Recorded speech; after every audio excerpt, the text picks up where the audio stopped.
warahmatullahi wabarakatuh. Perkenalkan, saya Rizka Apriliani, NPM 046. Di sini saya akan melakukan review terhadap jurnal yang saya gunakan sebagai jurnal referensi ketika saya melakukan penyusunan proposal. Untuk jurnal yang pertama yaitu berjudul Faktor-faktor yang mempengaruhi kecenderungan fraud akuntansi di pemerintah desa. Jurnal ini diterbitkan oleh Jurnal Akuntansi Indonesia dari Universitas Islam Sultan Agung. Jurnal ini terbit tahun 2019 dengan penulis Nisa Uslifat Nasruah dan Profita Wijayati.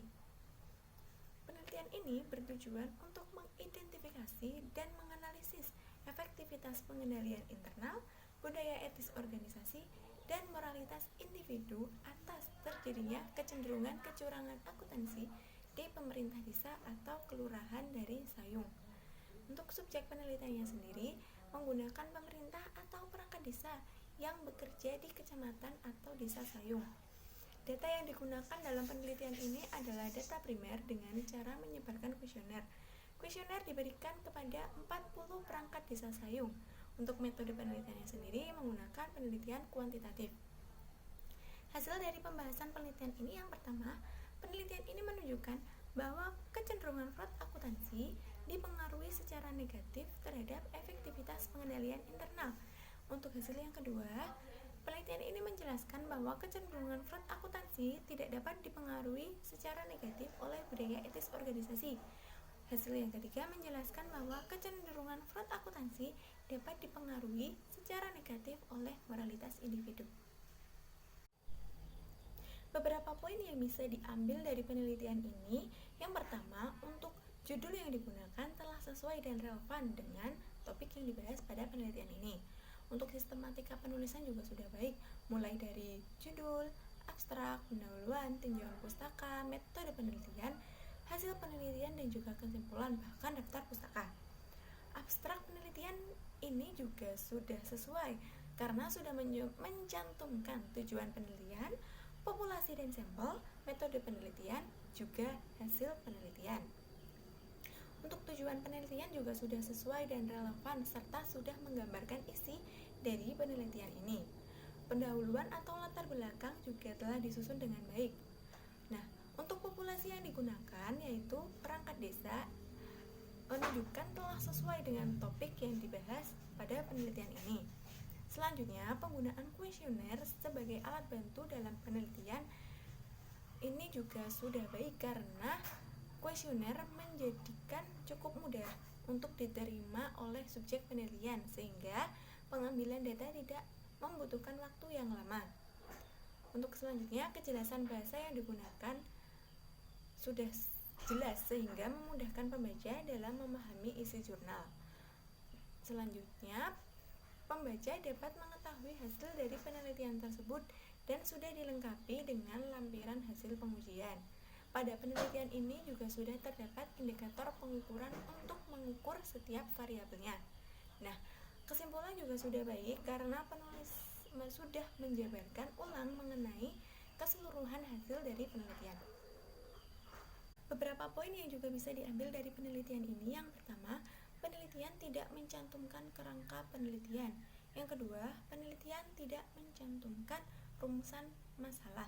Dan yang ketiga, adanya perbedaan atau ketidakjelasan penggunaan teknik pengambilan sampel, di mana pada abstrak ditulis teknik convenience sampling, sedangkan pada metodologi penelitian ditulis metode purposive sampling.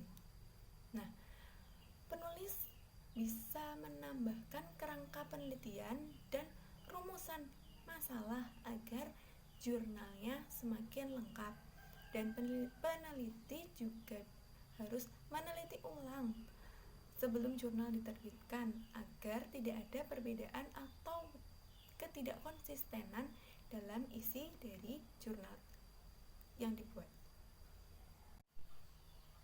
Nah, selanjutnya kita lanjut pada jurnal yang kedua. Jadi jurnal yang kedua berjudul Pengaruh Pengendalian Internal, Moralitas Individu, dan Personal Kultur terhadap Kecurangan Akuntansi, di mana studi empirisnya pada organisasi perangkat daerah Provinsi Gorontalo. Nah, jurnal ini diterbitkan oleh Atestasi Jurnal Ilmiah Akuntansi dari Universitas Muslim Indonesia. Jurnal ini terbit pada tahun 2018 dengan penulis Nur Lazimatul Hilma Solehah, Syamsuri Rahim, dan Muslim. Penelitian ini merupakan penelitian untuk menguji pengaruh pengendalian internal, moralitas individu, dan personal kultur terhadap kecurangan atau fraud akuntansi, di mana subjek penelitian ini yaitu pejabat dan semua staf yang mendapat delegasi sebagai pengguna anggaran dan penyelenggara akuntansi di masing-masing OPD di Provinsi Gorontalo. Penelitian ini menggunakan metode kuantitatif dengan menggunakan kuesioner yang selanjutnya kuesioner disebar kepada 140 orang. Nah, hasil dari pembahasan pada penelitian ini yang pertama menunjukkan bahwa pengendalian internal berpengaruh negatif dan signifikan terhadap kecurangan akuntansi di organisasi perangkat daerah Provinsi Gorontalo. Jadi, semakin baik pengendalian internal, maka dapat menurunkan tingkat kecurangan akuntansi. Yang kedua, menunjukkan bahwa moralitas individu berpengaruh negatif dan tidak signifikan terhadap kecurangan akuntansi, sehingga kecenderungan seseorang melakukan kecurangan akan lebih tinggi dilakukan oleh orang dengan moralitas individu yang rendah. Nah, untuk hasil yang ketiga menunjukkan bahwa personal kultur berpengaruh positif dan tidak signifikan terhadap kecurangan akuntansi, sehingga semakin besar budaya individu yang dibawa ke dalam sebuah organisasi akan membuat kecenderungan untuk melakukan kecurangan juga semakin besar. Beberapa poin yang bisa diambil dari penelitian ini, yang pertama, untuk judul yang digunakan telah sesuai dan relevan dengan topik penelitian ini.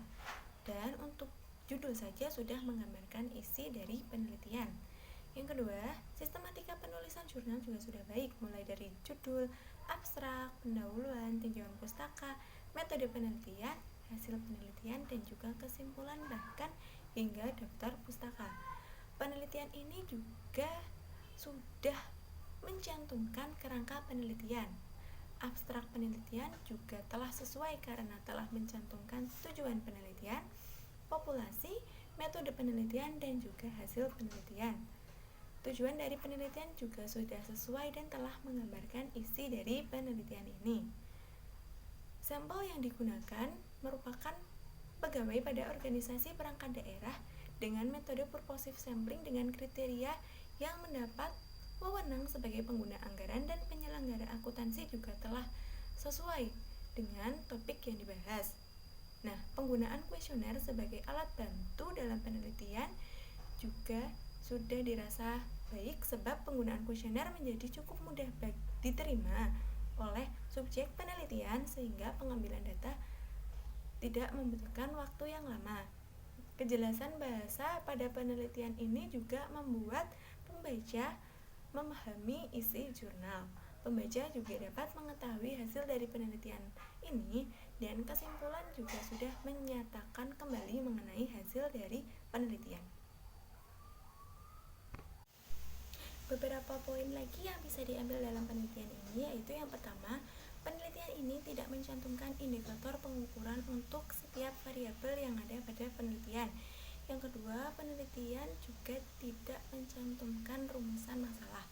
Nah, sebaiknya peneliti mencantumkan terkait indikator apa saja yang digunakan untuk mengukur variabel yang ada pada penelitian agar dapat membantu penelitian.